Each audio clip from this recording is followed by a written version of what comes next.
읽겠습니다. 구약성경 창세기 32장 26절부터 32절까지. 창세기 32장 26절에서 32절을 한 절씩 교독하겠습니다. 제가 먼저 26절 읽겠습니다. 그가 이르되 날이 새려하니 나로 가게 하라. 야곱이 이르되 당신이 내게 축복하지 아니하면 가게 하지 아니하겠나이다. 그 사람이 그에게 이르되 네 이름이 무엇이냐? 그가 이르되 야곱이니이다. 그가 이르되 네 이름을 다시는 야곱이라 부를 것이 아니요 이스라엘이라 부를 것이니 이는 내가 하나님과 및 사람들과 겨루어 이겼음이니라.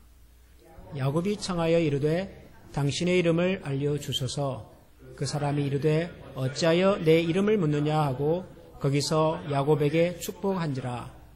그러므로 야곱이 그곳 이름을 브니엘이라 하였으니 그가 이르기를 내가 하나님과 대면하여 보았으나 내 생명이 보존되었다 함이더라. 그때에 해가 돋았고 그의 허벅다리로 말미암아 저로 다 같이 읽겠습니다.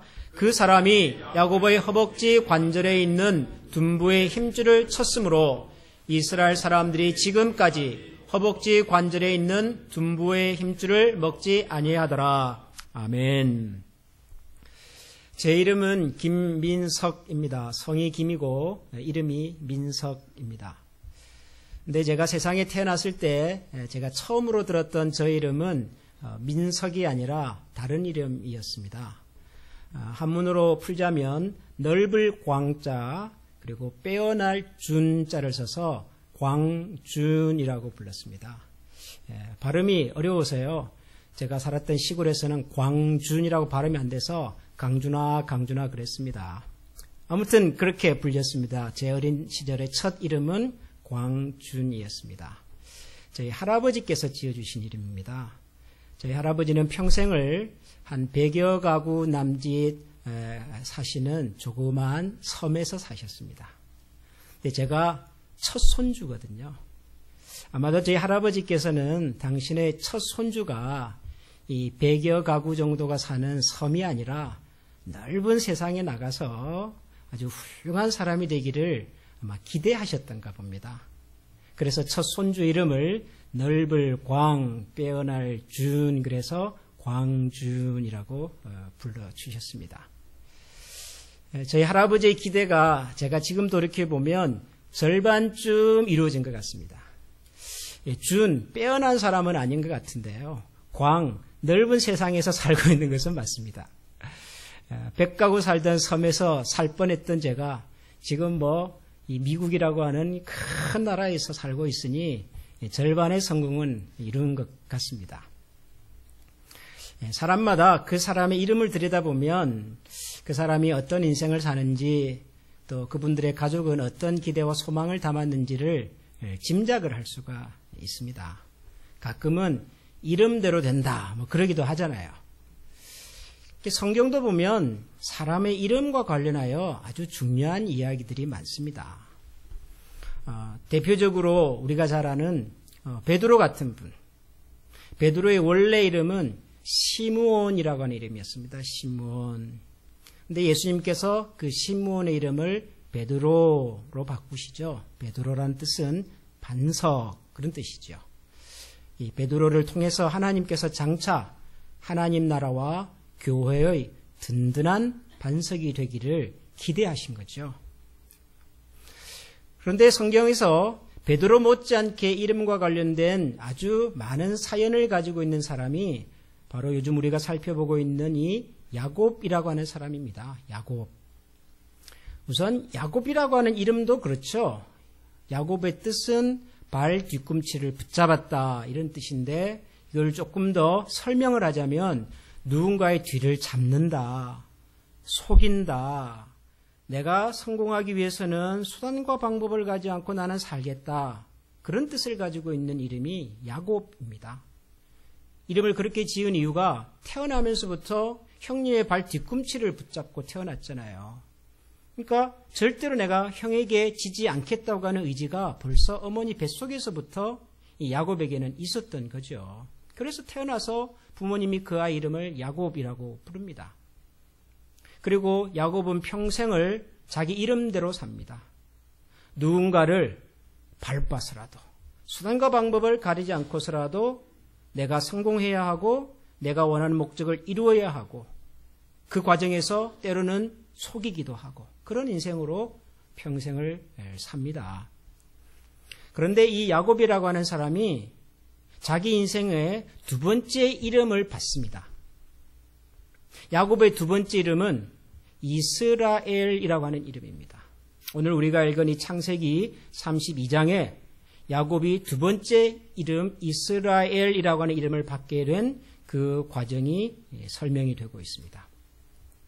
야곱이 하나님으로부터 이스라엘이라고 하는 새로운 이름을 받기는 받으나 성경을 계속 읽어보면 그렇다고 그 다음부터 야곱을 성경이 이스라엘이라고 부르지는 않습니다. 그 사건 이후에도 여전한 야곱은 야곱으로 불리고 또 성경은 그 이름을 야곱으로 기록하고 있습니다. 그럼에도 불구하고 야곱이 그의 두 번째 이름 이스라엘을 받는 이 사건은 야곱의 인생에 있어서 굉장히 중요한 사건입니다. 어떻게 보면 야곱이라는 사람의 인생을 전반전과 후반전으로 나눈다면 바로 그 전반전과 후반전을 나누는 기준이 바로 이날 우리가 알고 있는 바로 그 야복강이라고 하는 강가에서 하나님과 씨름했던 바로 이날의 사건입니다. 이날 이전의 야곱과 이날 이후의 야곱은 완전히 달라졌기 때문입니다. 그럼 뭐가 달라졌는가? 그리고 성경에서는 여전히 야곱이라고 하는 사람 이름을 야곱으로 기록하고 있는데 이날 야곱이 하나님으로부터 이스라엘이라고 하는 새로운 이름을 받은 이 사건은 무슨 의미인가? 여러 가지를 한번 생각해 보게 되는 아주 중요한 내용입니다. 그런데 야곱이 이 이스라엘이라고 하는 이름을 얻게 된 과정도 들여다보면 이게 좀 묘해요. 우선 이 이름의 배경은 그날 밤 야곱이 야복강가에서 하나님과 씨름했던 바로 그 씨름 사건과 관련이 있습니다. 여러분이 잘 아시는 내용이기 때문에 간략하게만 제가 정리를 하자면 외삼촌 라반의 집에 20년간 도피 생활을 하다가 이제 드디어 야곱이 가족도 많이 얻게 되고 그리고 큰 부를 이루고 난 다음에 고향으로 돌아가지요. 그러나 고향으로 돌아가는 그의 마음에 한 가지 큰 짐이 있었습니다. 형 에서를 만나는 것에 대한 두려움이죠. 20년 세월이 지났지만 20년 전 자기가 도망올 수밖에 없었던 형 에서와의 관계, 그 불편함, 두려움은 여전히 야곱의 마음을 무겁게 짓누르고 있었습니다. 돌아는 가야 되겠는데 형 에서를 만날 것에 대한 두려움이 너무 커서 야곱은 자기 가족, 종, 그리고 라반의 집에서 얻었던 그 많은 재산을 먼저 다 보내고 난 다음에 혼자 야복강가에 남습니다. 밤새 고민을 했겠죠. 어떻게 하나. 그런데 그날 밤 야곱이 뜻밖의 사람을 만납니다. 성경을 보면 낯선 사람이 야곱을 찾아와서 씨름을 이렇게 겁니다. 이 참 묘해요. 야곱에게 낯선 사람이 찾아와서 야곱에게 씨름을 겁니다. 그리고는 이제 두 사람이 밤새 씨름을 하는 거죠. 새벽 동틀 무렵까지 씨름이 끝나지 않았습니다. 승부가 나지 않았습니다. 새벽 동틀 무렵에 이 낯선 사람은 이제 가려고 하는데 야곱이 이 사람을 놓아주지를 않는 거예요. 할 수 없이 이 낯선 사람은 야곱의 관절을, 우리 성경에서는 보니까 허벅지 관절 그랬죠. 옛날 성경에서는 환도뼈 이렇게도 불렀던 바로 그 부분입니다.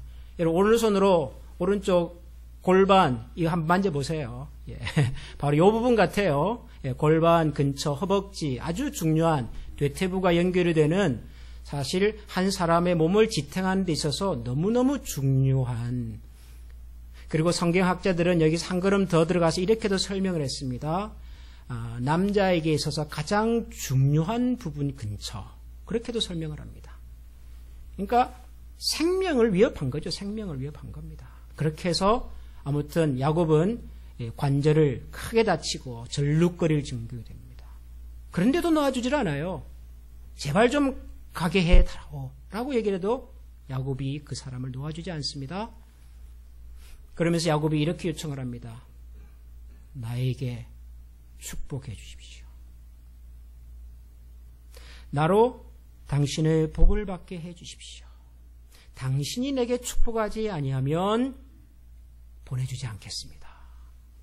야곱이 그런 묘한 얘기를 합니다. 야곱은 그 사람이 누구라고 생각했을까요? 야곱은 그 사람이 누군 줄 알고 나를 축복하지 않으면 보내주지 않겠다고 얘기를 했을까요? 아마 처음에는 몰랐겠죠. 성경에서도 그냥 낯선 사람 그랬습니다. 뜻밖의 사람이 나타나서 씨름을 하는 거예요. 근데 이게 뭐 1, 20분 하다가 끝나는 씨름이 아니라 밤새 했습니다. 밤새. 그러니까 여러분 밤새 씨름을 하면서 야곱이 생각을 했겠죠. 도대체 이 사람은 누군가? 도대체 왜 나를 찾아왔나? 나와 지금 씨름은 왜 하지? 근데 또 우리가 알고 있는 야곱은 또 승부근성이 있는 사람 아니겠습니까? 형한테도 절대로 져서는 살 수가 없는 인생 아닙니까? 외삼촌 라반이 나를 속이면 나는 2배로 속여서 내 실리를 얻어야만 비로소 만족이 되는 사람 아니겠습니까? 그 야곱이 자기에게 찾아와서 씨름을 건 이 사람을 그냥 놓아줄 리가 없습니다. 왜 왔는지는 모르겠지만 누군지도 모르겠지만 아무튼 오늘 잘 만났다. 한번 끝장을 보자. 막 그랬던 것 같아요. 밤새 씨름을 했습니다. 그러던 어느 순간 아마도 야곱은 자기를 찾아온 이 낯선 사람이 단순히 사람이 아니라고 생각했던 것 같습니다. 왜 하필이면 오늘 이곳에? 아니 하필이면 지금 나를 찾아와서 나와 지금 이렇게 씨름을 하고 있는 이분은 도대체 누굴까? 그리고 그 야곱의 생각의 끝에 야곱은 이분은 어쩌면 하나님이 보낸 사람일지 모르겠다. 아니면 더 나아가서 하나님께서 사람의 모습으로 지금 이곳에 나타나신 것인지도 모르겠다. 아마 야곱은 그렇게 생각을 했던 것 같습니다. 그래서 자기의 그 허벅지 관절을 쳐서 다리를 절룩거리게 만든, 여기서 한 걸음만 더 나아가면 자기가 죽을 수도 있을 만큼의 고통 속에서도 야곱은 자기를 떠나려는 그 사람을 붙들고 그렇게 요청한 겁니다. 당신이 나를 축복하지 않으면. 여러분, 야곱의 인생에 있어서 야곱을 축복할 수 있는 사람은 누굽니까? 야곱이라고 하는 사람을 축복할 수 있는 유일한 분이 계시다면 그분은 누굽니까? 그건 하나님밖에 없어요. 하나님. 사실 따지고 보면 야곱이라는 사람이 인생을 참 좀 뭐라고 설명을 해야 될까요? 좀 하여튼 이상하게 살았잖아요. 예? 태어나면서부터 형 발 뒤꿈치를 잡은 것부터 하며 그 형이 배고프다고 팥죽 쏘가지고 형을 속여서 말이죠. 이 장자의 명분이라고 하는 것을 이렇게 몰래 이렇게 사는 것 하며, 연로하신 아버지, 앞도 잘 못 보시는 아버지를 속여가지고 형 흉내내가지고 아버지에게 축복을 받아내는 것 하며, 나중에 외삼촌 라반의 집에서 20년을 살았거든요. 사실 야곱이 거기서 일전 한 푼 없이 거의 종처럼 살았습니다. 노예처럼 살았어요. 그러면서도 끝끝내 손해보지 않고 오히려 외삼촌 라반의 집을 떠나올 때는 거부가 되어가지고 떠날 수 있었던 그 야곱의 그 집요함하며, 여러분, 이런 야곱의 인생에서 그 집요하게 끝까지 놓지 않고 포기할 수 없었던 한 가지가 있었다면 그게 뭐였을까요? 그건 하나님의 축복이었어요. 하나님의 축복. 하나님의 은혜와 하나님의 복을 받아야만 살 수 있다라고 하는, 내 인생에 있어서 하나님의 은혜와 복이 없으면 나는 아무것도 아니라는, 이게 너무 절박해서, 사실 야곱이라는 사람의 인생의 출발은 하나님의 은혜와 복을 받을 수 있는 수준이 아니었잖아요. 그는 장자가 아니라 차남으로 태어났습니다. 가족과 자녀들에 대한 절대적인 축복 권한을 가지고 있었던 아버지 이삭은 차남 야곱이 아니라 장남 에서를 더 좋아했잖아요. 외삼촌 라반의 집에서 피신 생활할 때도 외삼촌 라반은 이름이 외삼촌이지 어떻게 하면 이 조카를 부려먹을까? 공짜로 부려먹을 수 있을까? 자기 딸 2명을 시집 보내면서 무려 14년 동안 돈 한 푼 안 주면서 이 조카 야곱을 부려먹잖아요. 야곱이라는 사람의 인생은 하나님의 은혜와 복을 받을 수 있는 그런 수준과 그런 준비와 자질이 없는 사람이에요. 그럼에도 불구하고 야곱이 그런 자신의 인생에서 끝까지 포기하지 않았던 단 하나의 집요한 기대와 요청, 그것은 하나님의 은혜를 받아야 됩니다. 하나님의 복을 받지 않으면 나라는 사람의 인생은 의미가 없다는 거예요.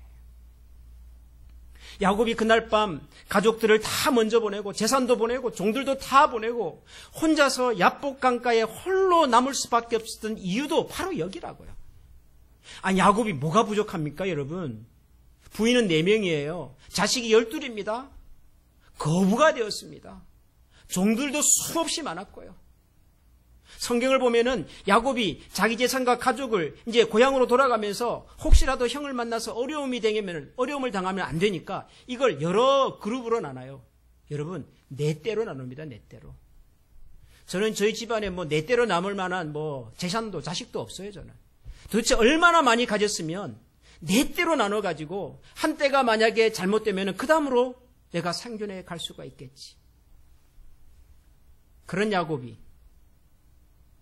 야복 강가에 남아서 그 밤 잠을 이루지 못하고 고심할 수밖에 없었던 단 한 가지의 이유는 자기 인생에 모든 것이 채워진 것 같은데, 자기 뜻대로 자기 인생이 모든 것이 다 이루어진 것 같은데 마지막 퍼즐이 안 맞는 거예요. 마지막 퍼즐이. 그게 뭐죠?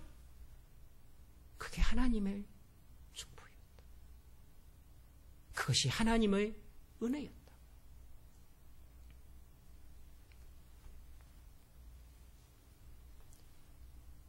그 낯선 사람이 야곱의 그 얘기를 듣고 질문을 이렇게 했습니다. 내 이름이 무엇이냐? 저는 성경에서 가장 드라마틱한 대화 중에 한 장면이 바로 이날 야곱과 그 하나님과의 대화였던 것 같아요. 당신이 나를 축복하지 않으면 보내줄 수 없습니다라는 야곱의 그 질문 앞에서 하나님이 묻습니다. 너는 이름이 뭐냐? 여러분, 하나님이 야곱의 이름을 모르십니까? 야곱의 이름도 모르는 분이 그 야곱을 찾아와가지고 밤새도록 그 야곱과 씨름을 했을까요? 하나님이 야곱에게 너의 이름이 뭐냐라고 물으시는 의도가 뭡니까? 하나님은 뭘 알고 싶으신 겁니까? 여러분, 우리가 살다 보면 우리의 이름을 묻게 되는, 질문받게 되는 그런 때가 종종 있죠. 당신의 이름이 뭡니까? 주로 여러분 언제 그런 질문을 받으세요? 제가 여러분들에게 이름이 뭡니까? 라고 묻습니까? 제가 다 알기도 알지만은 제가 여러분들에게 그거 물어볼 이유가 없죠, 저는. 사람들이 우리의 이름을 불러주기는 하나, 우리에게 직접 다가와서 당신의 이름이 뭡니까? What's your name? 그렇게 묻는 경우는 흔하지 않습니다. 근데 가끔 있어요. 여러분, 언제 그렇게 질문 받으세요? 어디서 그런 질문 받으세요? 드라이빙 라이센스. 스피딩에서 스피딩. 딱 와가지고는 What's your name? May I have your ID? 그런 식으로 얘기하겠죠? 예. 경험이 있으신 우리 남구사님께서 경찰서에서도 이런 질문을 받고요. 은행에 가서 돈을 빌리거나 거래를 할 때도 그런 질문을 받습니다. 법정에 서서 재판을 받을 때도 그 질문부터 받아요. 당신의 이름이 뭡니까? 당신의 이름이 뭡니까? 라는 질문을 우리가 듣게 된다면 그때는 우리의 정체에 대한 질문이죠. 정보에 대한 질문이 아니에요. 내가 누군가에 대한, 나라는 사람이 누군가에 대한 나의 책임을 묻는 질문이라고요. 나라는 사람이 가지고 있는 책임과 권한에 대한 질문이라고요. 그래서 그 질문은 굉장히 심각한 질문들이죠. 정확하게 대답해야 합니다. 그래서 하나님께서 우리에게 당신의 이름이 뭐냐라고 만약 물으신다면 하나님은 우리에 대한 정보가 필요해서 묻는 것이 아니겠지요. 하나님 뭘 모르시겠어요? 하나님께서 만약 저에게 나타나셔서 김 목사, 너 이름이 뭐야? 하나님 만약 저에게 그렇게 물으신다면 아마 저는 대답을 쉽게 못할 것 같아요. 제 이름은 김민석이지만 하나님 저는 김민석입니다라고 하는 이 대답 속에 제가 어떻게 세상을 살아왔고 제가 지금 어떻게 살고 있는가에 대한 많은 생각들이 그 대답 속에 아마 들어있을 것 같아서 하나님께서 야곱에게 묻습니다. 야곱, 너의 이름이 뭐냐? 야곱아, 너는 어떻게 인생을 살았느냐? 너는 도대체 어떤 사람이냐? 너는 어떻게 살기를 원하느냐?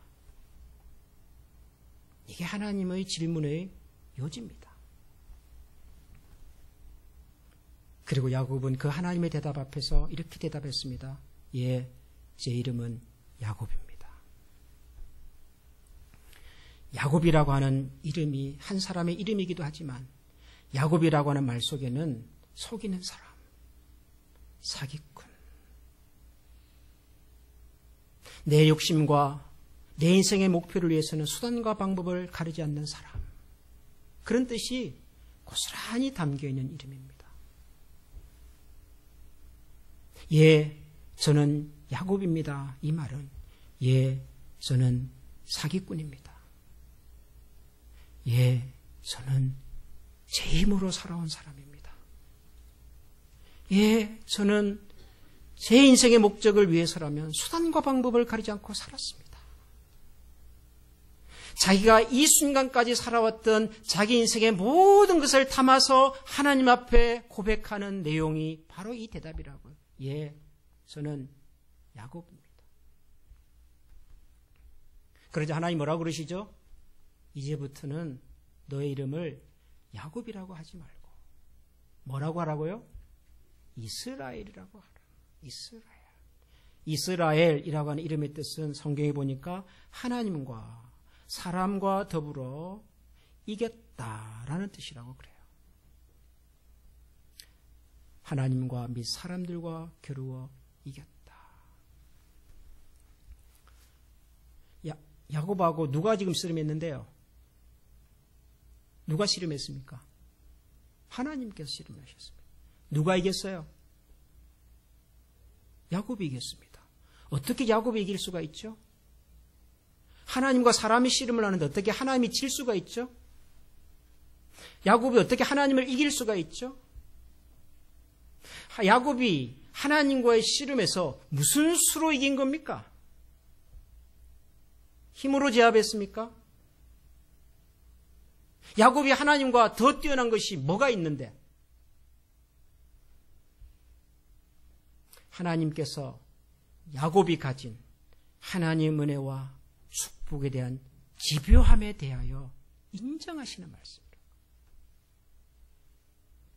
너가 나의 복을, 나의 은혜와 나의 약속을 얼마나 소중하게 여기고 얼마나 간절하게 요구하고 네가 그 약속과 축복에 너의 인생 자체를 걸었다는 사실을 내가 인정하마 라는 말씀이라고요. 이스라엘.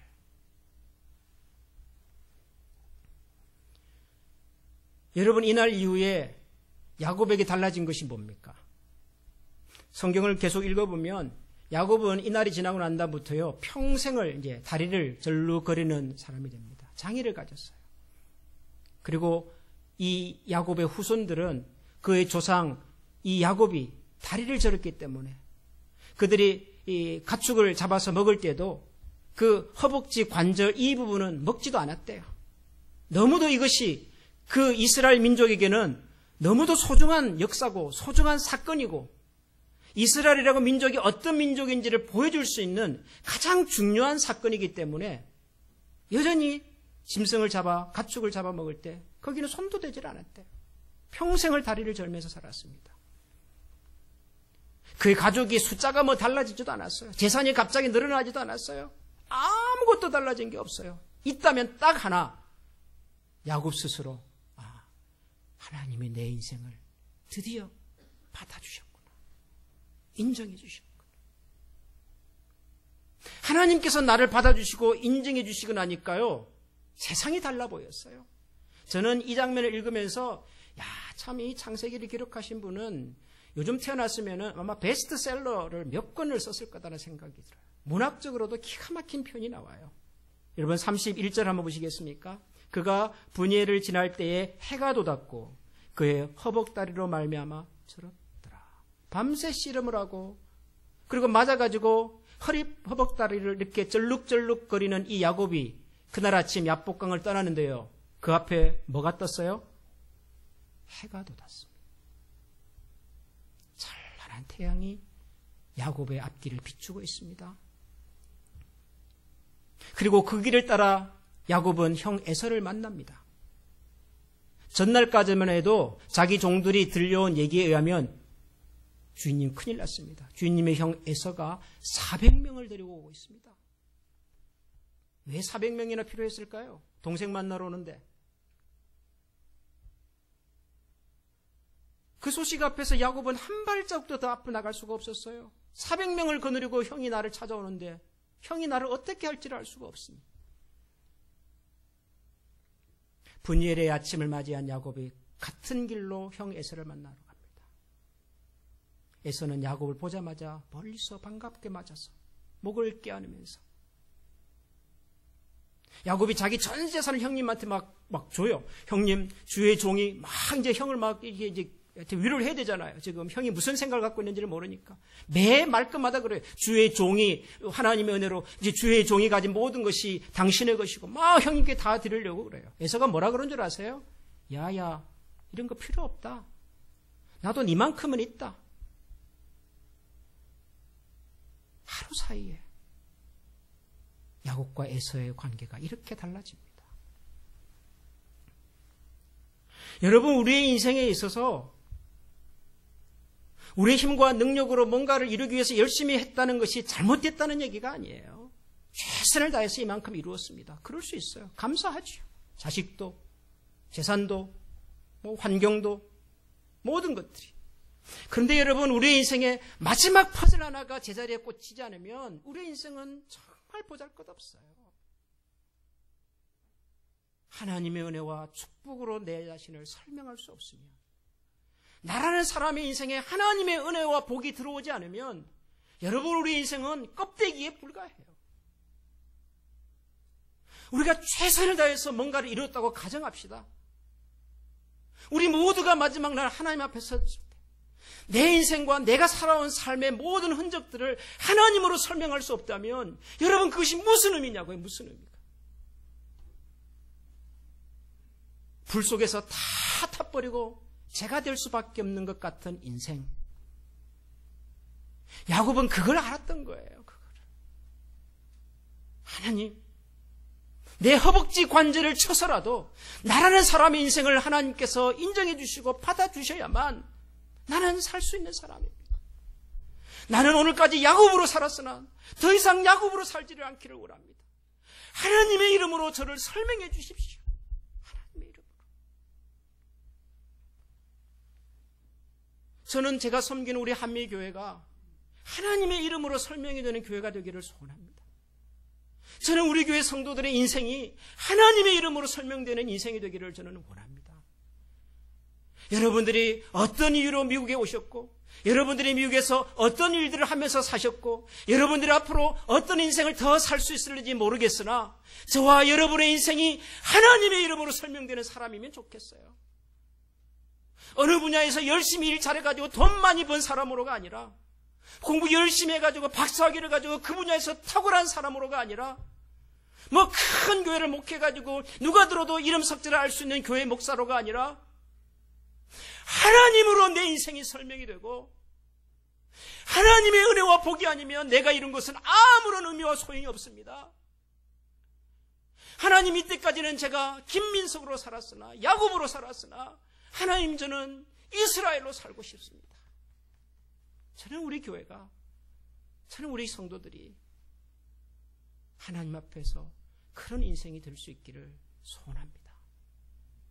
그리고 하나님께서 저와 여러분들을, 우리 교회를 그런 교회로 만들어 주시기를 간절히 기대합니다. 사랑하는 성도 여러분, 우리 시작은 다 다르고 우리 시작은 보잘것없고 때로는 야곱처럼 출발선부터가 우리는 아프고 힘들고 어려웠을 수도 있으나, 그러나 잊지 마십시다. 하나님의 은혜와 복이면 우리 인생은 이스라엘이 되고, 하나님의 얼굴을 뵈면 그곳이 바로 우리에게는 천국의 장소가 될 줄 믿습니다. 우리 그날을 위해서 함께 소망하고 기도하면서 같이 주님의 믿음의 걸음을 걸어가는 그런 우리 모두가 되기를 소원합니다. 기도하겠습니다. 하나님, 감사합니다. 오늘도 하나님께서 저희들에게 크신 은혜와 사랑을 베풀어 주셨습니다. 야곱 인생의 아주 중요한 순간을 오늘 저희들이 함께 묵상하면서 어쩌면 우리 모두도 하나님 앞에서 이 질문에 대답을 해야 할지도 모르겠다는 생각을 합니다. 너의 이름이 무엇이냐? 너는 무엇을 위해서 살았고, 그리고 너라는 사람은 누구며, 너는 도대체 어떻게 세상 살기를 원하느냐? 하나님이 질문 앞에 우리 모두가 우리가 살아왔던 인생의 모든 과정과 경험들을 솔직하고 겸손하게 고백하고, 하나님께서 우리를 향하여 가지신 새로운 기대와 새로운 이름과 새로운 인생으로 변화시켜 주시는 것을 소망하며 살아가는 저희 모두가 되게 하여 주시옵소서. 예수님 이름으로 간절히 기도하옵나이다. 아멘. 우리 하나님은 우리의 피난처가 되십니다. 하나님은 우리의 소망이십니다. 우리 찬양 같이 한번 드리겠습니다. 다 같이.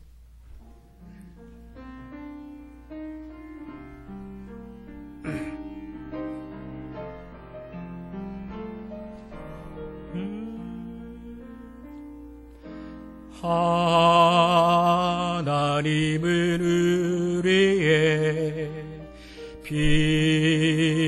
피난처가 되시며 환난 중에 우리의 힘과 도움. 다시 한번 찬양합니다. 하나님은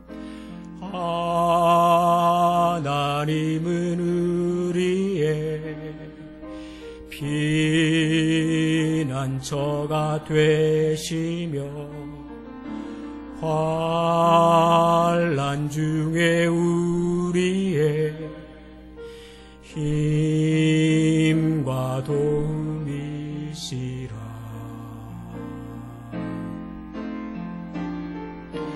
너희는 가만히 있어 주가 하나님 되말지어다.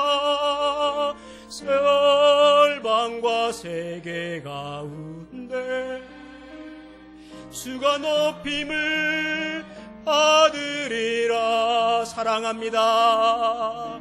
사랑합니다. 내 아버지 환영합니다. 내 온 맘 다하여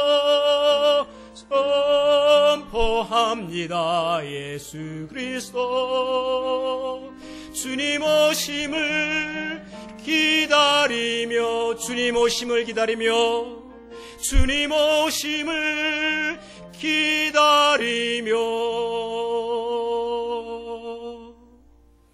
우리 주 예수 그리스도의 은혜와 하나님 우리 아버지의 크고 놀라우신 사랑과 성령의 교통하시는 은혜가 비록 지금까지는 야곱으로 살았으나, 지금까지는 우리 개인이 가진 우리의 인격과 우리의 야심과 우리의 능력을 의지하여 살았으나, 이후로는 하나님의 이름으로 설명이 되고 하나님께서 채우시는 은혜와 복으로 설명될 수 있는 인생으로 다시 출발하기 원하는 모든 주의 백성들 머리 위에 지금부터 영원토록 함께 계시기를 축원하옵나이다. 아멘.